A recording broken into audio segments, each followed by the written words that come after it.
गांव के एक कोने में एक पुरानी झोपड़ी थी। उसी में रहती थी दो बहनें, ज्योति और मीरा। माँ बाप कुछ साल पहले आई महामारी में गुजर गए थे। उनके जाने के बाद दोनों बहनें खुद ही एक दूसरे की सहारा थे। एक दिन अपने ही धुन में झूलती हुई मीरा मंदिर से लौट रही थी। हाथ में पूजा की थाली थी, चेहरे पर वही पुरानी मासूम मुस्कान। अब आई है तू मीरा? सूरज सर पर चढ़ आया और तू फूल चूहिया बनकर घूम रही है मंदिर में।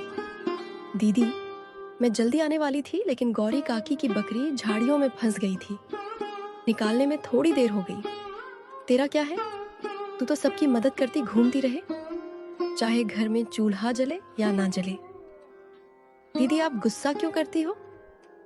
माँ कहती थी जो दूसरों के काम आए वही इंसान कहलाता है। माँ अब नहीं है मीरा, और उनके कहे बातों की अब इस दुनिया में कोई मूल्य नहीं रही। अब कोई किसी के लिए कुछ नहीं करता। मीरा चुप हो गई। उसके चेहरे पर हल्की उदासी थी। वो झोपड़ी के कोने में रखे उस लकड़ी के संदूक तक गई जिसमें माँ की यादें अब भी सांस लेती थीं। संदूक से निकाला हुआ एक साड़ी मीरा छू के अपनी दीदी से बोली, दीदी, जब यह साड़ी माँ पहनती थी ना, तब हमें देखकर मुस्कुराती थी। कहती थी तुम दोनों एक दूसरे का सहारा बनना।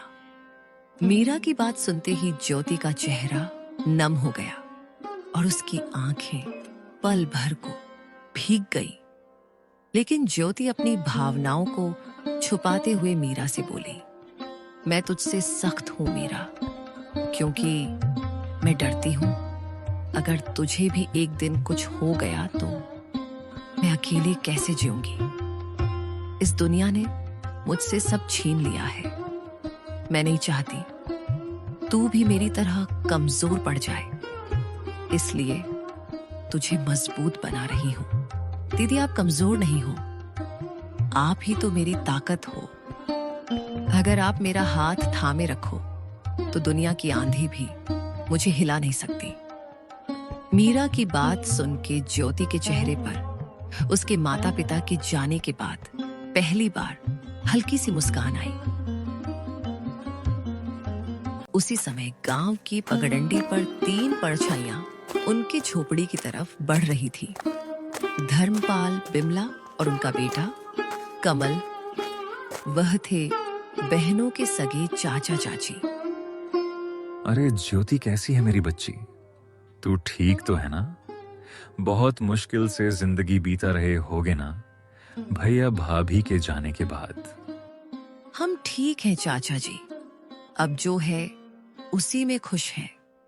खुश झोपड़ी में तुम्हारे हिस्से की जमीन को हमारे नाम कर देती तो हम तुम दोनों को अपने यहाँ रहने देते। तुम दोनों बहुत खुश रहती हमारे साथ। हाँ मां, तुम सही कह रही हो। इनका घर भी पुराना हो चुका है और अब ये जमीन भी यूं ही पड़ी है, बर्बाद हो रही है। यह सब सुन के ज्योति की आंखों में आग सी चमक उठी। हमें किसी की जरूरत नहीं। बाबूजी की जमीन हमारी माँ और बाबूजी की आखिरी निशानी है। उसे हम यूं ही नहीं छोड़ेंगे। अरे बेटी, तुम्हारी जो खेतों की जमीन है वह भी तो बंजर ही पड़ी हुई है ना। और वैसे भी दुनिया समझदारी से चलती है और औरतें खेत नहीं जोतती। देख लेना, एक दिन रोती हुई आओगी हमारे पास, तब समझ आएगा कि रिश्तेदारों से मुंह नहीं मोड़ा करते। ज्योति को यह सब सुनाकर तीनों वहां से निकल गए। लेकिन मीरा यह सब घर के अंदर से सुन रही थी। यह सुन के उसका चेहरा उतर गया।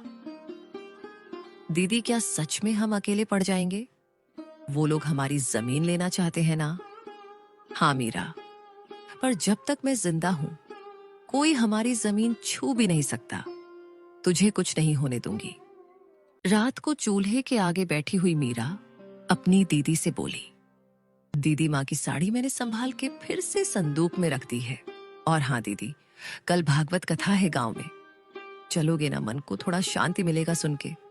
लोग बातें बनाते हैं मीरा, ताने मारते हैं और सोचते हैं कि हम प्रसाद के लालच में जाते हैं, पर हम तो अच्छे हैं ना। अगली सुबह दोनों बहनें अपनी जमीन को देखने जाते हैं, जिसमें दोनों बहनों ने मेहनत करके थोड़ी सी सब्जियां उगाई थी। दीदी, अच्छा हुआ कि माँ बाबूजी के जाने के बाद हमने यह जमीन बेचा नहीं। अभी देखो, हमने मेहनत करके कितनी सारी सब्जियां उगाई है। अब हम किसी व्यापारी को यह बेच के थोड़े पैसे कमा सकते हैं। हाँ, तू ठीक बोल रही है। इसे बेच के कुछ दिन का तो गुजारा हो जाएगा, लेकिन क्या दीदी, इसे बेच के हम कुछ दिन ही गुजारा कर पाएंगे। उसके बाद क्या? अरे आप मायूस मत हो दीदी, मुझे सिलाई बुनाई का काम आता है। मैं वो करके घर खर्चे निकालूंगी। आप बस घर संभालना। कोई जरूरत नहीं तुझे ये सब करने की। तू क्या मुझे बेकार समझती है? तू घर पर ही रहना।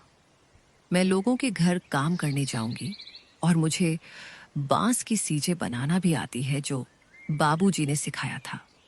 ये करके मैं घर का गुजारा निकाल लूंगी। यह सब बात करके दोनों कुछ समय अपने खेत में व्यतीत करने के बाद घर आते हैं और अपने अपने काम में लग जाते हैं।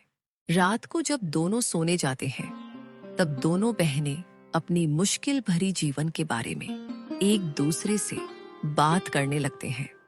दीदी, माँ बाबूजी के बिना ये रातें और भी डरावनी लगती हैं। सब कुछ खाली लगता है ना दीदी? हाँ मीरा, पर अब हम माँ बाबूजी दोनों की जिम्मेदारी निभा रहे हैं। हमें हार नहीं माननी। ये जमीन, ये घर, सब कुछ उनका दिया हुआ है। हमें इसे बचाना है किसी भी कीमत पर। यही सब तो माँ बाबूजी की यादें हैं। ज्योति बहुत ही हिम्मती थी। वह तो किसी से मदद भी नहीं लेना चाहती, लेकिन उसे अपनी बहन को लेकर बहुत चिंता होती थी। अगले दिन जब दोनों बहनें खेत पर पहुंची तो देखा कि इस जमीन के बीच एक खूंटी गड़ी हुई थी। दीदी, ये जमीन के बीचों बीच खूंटी कौन गाड़ गया? ये तो कल यहाँ नहीं थी और ना ही हमने इसे गाड़ी है। जरूर इसे कोई यहाँ गाड़ गया है। ये जरूर हमारे चाचा चाची का काम होगा, लेकिन ये काम बिना किसी सरकारी आदमी के नहीं होता। इसका मतलब हमारे खेत को ये लोग बांटने की साजिश चला रहे हैं। उसी वक्त दूर से धर्मपाल आता दिखा और उसके साथ विमला और उनका बेटा कमल भी था। तीनों के चेहरे पर अजीब सी मुस्कान थी। अरे बेटियों, घबरा क्यों रही हो? हम तो बस मदद करना चाहते हैं। तुम्हारे माँ बाप के जाने के बाद जमीन की देखभाल जरूरी है। तुमसे अकेले तो होगा नहीं। चाचा जी, आपकी मदद की जरूरत नहीं है हमें। यह जमीन हमारी माँ बाबूजी की निशानी है। इसे किसी के हवाले नहीं करेंगे। अरे बच्चियों, ऐसे कैसे नहीं दोगे? ये जमीन तो तुम्हारी और हमारी है। कमल के दादाजी ने अपने दोनों बेटों को बराबर हिस्सा करके दिया था, लेकिन शायद तुम्हारे पिता अपने आखिरी दिनों में तुमसे यह बात बोलना भूल गए। इतने साल तो हम साथ ही खाए पिए हैं। हम तो तुम्हारे भलाई ही चाहते हैं। अब ये दुश्मनी क्यों? दुश्मनी तब शुरू हुई चाची, जब आपने हमें अकेले समझकर हमारी जमीन पर नजर डाली। और चाची, दुश्मनी तो आप लोग हम दोनों से निकाल रही हो। अरे मीरा, इतनी गरज क्यों रही हो? छोटी हो छोटी बनकर रहो। ऐसे बड़ों के बीच मत बोल समझी। अरे जाओ, कैसे बड़े लोग जिनकी सोच छोटी होती है, वे उम्र में बड़े होकर भी सम्मान के हकदार नहीं होते। मीरा, तो कुछ मत बोल। और हाँ, अब अगर आप लोग हमारे खेत के पास भी आए तो अच्छा नहीं होगा। हम कमजोर दिखते हैं पर डरते नहीं। धर्मपाल ने सब कुछ चुप कराकर कहा। ठीक है बेटियों, हम कुछ नहीं कहेंगे, लेकिन कानून अपना काम करेगा। जब जमीन के सरकारी कागजात आएंगे तो देख लेना। जब तुम्हारे नाम नहीं निकलेंगे तो खुद समझ जाओगी कि जमीन किसकी है। तीनों वहां से चले गए। ज्योति और मीरा कुछ देर तक खामोश खड़ी रही। दीदी, क्या वो सच में कागज बदलवा सकते हैं? कुछ भी कर सकते हैं मीरा। लालच में आदमी अंधा हो जाता है। हमें किसी पर भरोसे नहीं करना चाहिए। अब हमें बहुत संभाल के रहना पड़ेगा।